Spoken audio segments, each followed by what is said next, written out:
Hi, good morning, good evening, good afternoon, or maybe even night. My name is Wouter. I'm from Belgium. I am a yoga therapist, and I call myself a holistic mentor, a holistic therapist. What I am doing, I try to combine, or I do combine many things. I combine yoga therapy with acupuncture. So my background is in nursing, and I do combine this with acupuncture, the Chinese traditional Chinese medicine, together with coaching. So I am a holistic therapist trying to support people, and mainly people that are overperforming. People that have maybe sometimes high level jobs, have a lot of stress, and people that are feeling stuck. They feel like there's in their body, there's signals. They feel like I'm not feeling well. And by having these feelings, I do support these people to find their inner self, to connect to their true selves, to their subconscious, and yeah, to support them to find the right direction in life, and yeah, both physically, mentally, but also spiritually. So what I want to talk about to you today is I want to talk about burnout prevention and recovery from burnout for these people that overachieve, and I will do this from a yogic and scientific perspective. So, like these high performers, people that are always, yeah, that are most of the time on, always working, doing new projects, wanting to achieve new things, and that can be very positive things. It doesn't need to be negative, like a hard job, but sometimes people they have like a goal in life and they want to achieve things. But sometimes it's too much. Their systems, their bodies, their mental state is signing them that they are overacting, overdoing. So these people might be driven, they might be responsible, or very ambitious at a time. And they're always on. They have high standards for themselves and have difficulty switching off. And I want you to think about one question I have. Maybe yourself, you are in this position, like you have big goals, and you feel like, whew, sometimes it's a bit too much. And I want you to think about something. And the question from me to you is, what if the same qualities that make you successful, that make you grow, that make you propel forward, are also leading towards burnout, towards feeling a feeling of emptiness? Just think about it. What is it, or how would you think about that? What I found out, because I was a high performer, still maybe am, a high performer, I was always running in for my job. Um, and I found out the same what people are experiencing, that high performers, also myself, we are more vulnerable to this burnout, because we're just going and going and going, maybe sometimes not feeling anymore what the body is telling us. So sometimes it might be perfectionism that is in there. Maybe there is constant mental activity, and people are having difficulty to rest without guilt. So when they rest, sometimes they say like, "Oh, I need to do something. I need to achieve something." Um, and their identity is sometimes tied to their productivity, so they need to do this. And what I feel, or what I found out also by doing yoga, by getting into myself, into my inner self, to connect to my true nature, is that maybe stress is not the problem, but it's the chronic, like long-term overperformance without a recovery. So that's one of the things I found out for myself. It's not giving you the opportunity to recover. And if we go into science, if we think about stress, if we think about recovery, and if we go and make the connection to science for stress and burnout, then we see that it's about the nervous system. And the very basics of the nervous system, I'm not going to tell you all about it, but there is the sympathetic and the parasympathetic nervous system. I think a lot of people do know that. The sympathetic stands for activation, stands for performance, stands for doing things.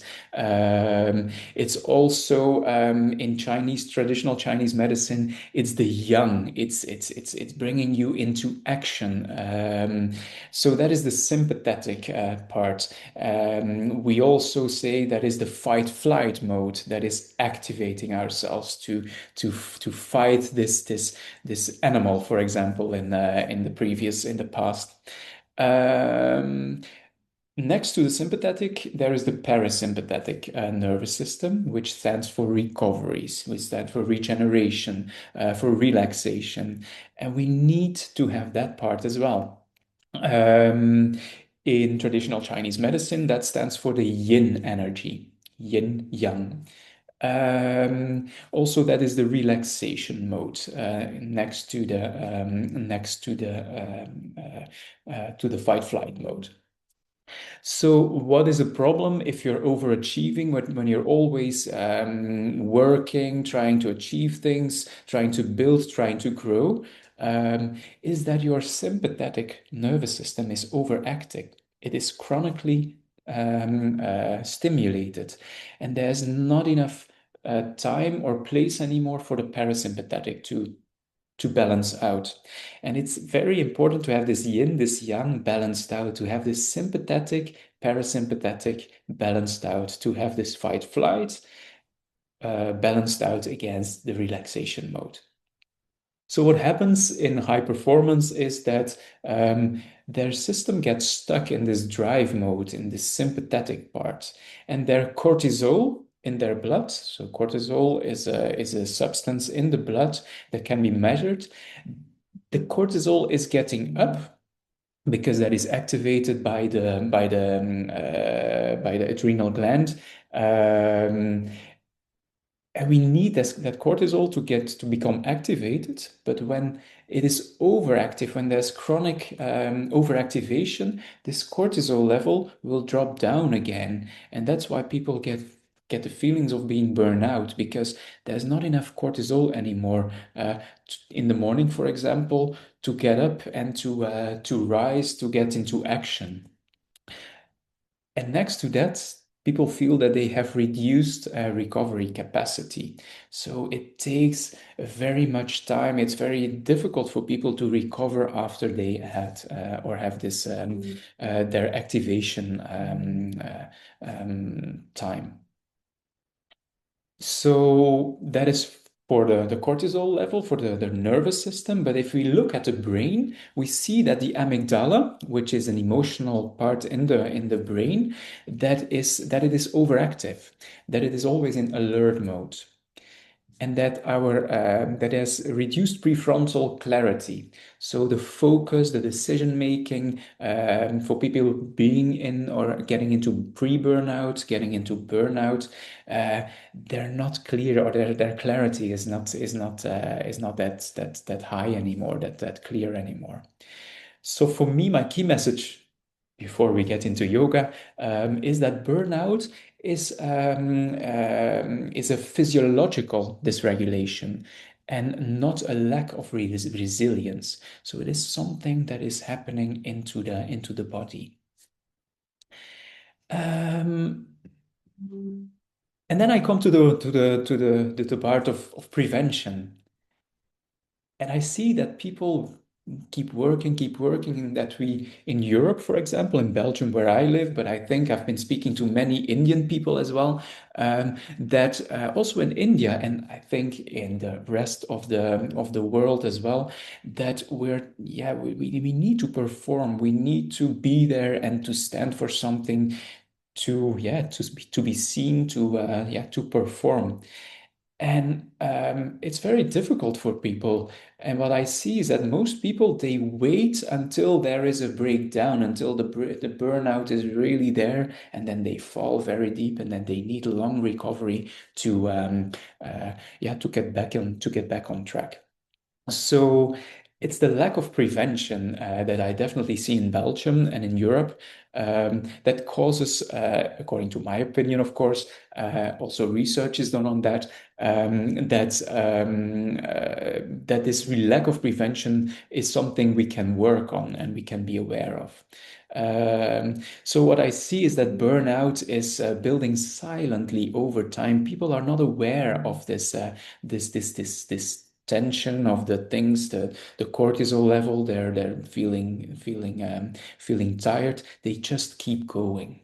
So their early signals, they are ignored, like fatigue, irritability, poor sleep, maybe palpitations or whatever, maybe subtle, gentle early signals that the body is very smart. The body is telling you, is telling people, is telling the person that there's something wrong, that their balance in, for example, by the sympathetic, parasympathetic nervous system, it's not balanced out anymore. And if you keep ignoring these signals, they will increase, and the signals will get higher and higher. It's like an alarm system. It's like shouting more and more and more. And if you keep ignoring them, then all of a sudden this cortisol will, well, it's not all of a sudden, but the cortisol level will go down and will not be able to rise anymore. And people will not be able to feel very tired, don't feel like there's not a clear mind anymore, and they are getting into burnout phase. So there is a need for a shift in perspective from reactive recovery, not wait until the burnout is there to recover, but it would be much better to be proactive, to go to proactive regulation and start to feel the body, start to get aware of what is happening in your body, both mentally, spiritually, emotionally, and physically, because the body is telling you so many good, beautiful things that you can work with. So, my key message here is prevention, daily nervous system regulation. That is the prevention. Daily work on your nervous system and to regulate it, to balance the yin and the yang, that it is nicely balanced. And then yoga comes into the perspective.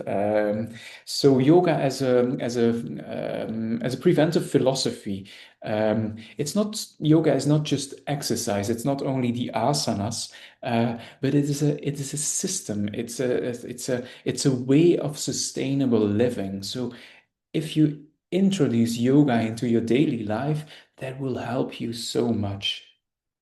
And this core principle for burnout, I'm talking about right now, is to find the balance between effort, between the doing, between activation, between the yang, and so the balance between effort and ease. So ease is being, is the yin, is just getting, is slowing down. So it's balancing this out and being aware of your internal states, for example, by doing meditation. And then regulate the energy, the life force, the prana, the chi, what we call the chi in traditional Chinese medicine. So to regulate your prana and have the prana flown in your nadis, in your body system, through your energy systems, the chakras. So how can we translate this into modern language? What we will need to do, or what I propose to do, is to do self-regulation of the nervous system, to do energy management instead of time management, not always time-based, and have awareness of before being overloaded. So yoga teaches you to notice things earlier, to adjust sooner, and to recover faster because you don't go that deep anymore. So I just want to discuss some practical tools for prevention and for recovery on burnout. And the first thing, I use it very much with people getting into my practice. I use breath regulation, pranayama. And the most easy, well, not maybe not always the easiest, but the most effective breath technique I use very much is just the yogic breath, yogic breathing. So using the belly, the abdomen, then the chest, and then the clavicula, and do this very gently and do it according to a 4-6 breathing pattern. The counting is not always that important, according to my opinion. It's about exhaling longer than you inhale, because when you're exhaling, you activate the parasympathetic nervous system. So reducing the stress, going to the yin, going to the parasympathetic. And that reduces stress quickly. People do really feel that instantly, the change in their bodies, in their emotional state, in their mental state. What I always propose as well to people is doing micro recovery moments over the day. It should just be 2-3 minutes, several times a day. Just step out of your doing mode. Examples can be pausing between meetings and just close your eyes, feel your body, slow down, turn inward, and maybe get aware of your breathing pattern. Always, or also awareness check-ins, just asking you the question, am I in performance mode or am I in recovery mode? That's a question you can ask yourself like a few times a day. And that alone, just asking this, is creating a change because you get aware. And maybe you can affirm also afterwards, and you can say, I am good. I am good. I am going to recovery mode.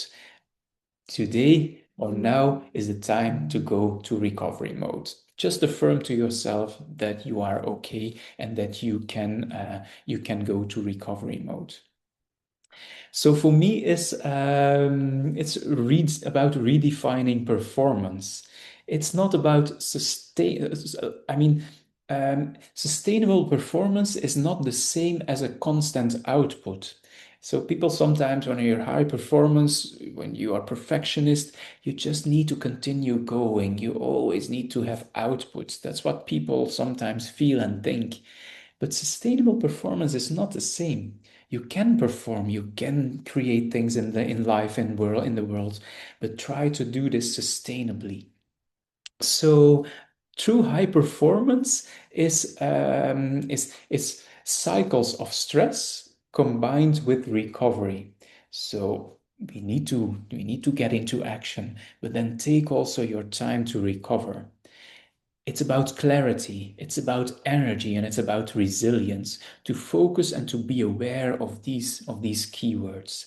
So it's from a shift from pushing harder to regulating smarter. And to summarize, I just want to say a few more things. It's high performance without recovery, it certainly leads to burnout. So if you keep going and you don't recover, your body will react at a certain moment. It's reacting very soon already, very subtly, very gently, but at a certain time, it will give you like clear signals that you are overdoing. And if you still keep going, you go into burnout and this body is really going to shut down. So high performance without recovery, it leads to burnout. And the nervous system is key. The nervous system is so important to balance it out, to bring the yin and the yang in balance. I just discussed a few yoga practices. I forgot one, asanas, of course, gentle asanas, just to become aware of your body, of your system. And then also yoga, it offers a preventive and scientific path to prevent burnout, to balance out your nervous system. So to close out, Sustainable performance is not about doing more. That's very important, but it is about knowing when to slow down. And burnout is not a failure of strength, but a lack of recovery. And prevention starts with daily nervous system regulation. So I want to close out with this. Prevention starts with daily nervous system regulation. So thank you for listening to me. Always welcome to talk more. You can always contact me. My name is Wouter Nelissen. If you like to contact me, just use LinkedIn and you will find me anytime. Just send me a message and I'd be happy to talk to you. For today, I wish you not a lot of stress. I wish you recovery. Enjoy your day and please enjoy your yoga. Thank you.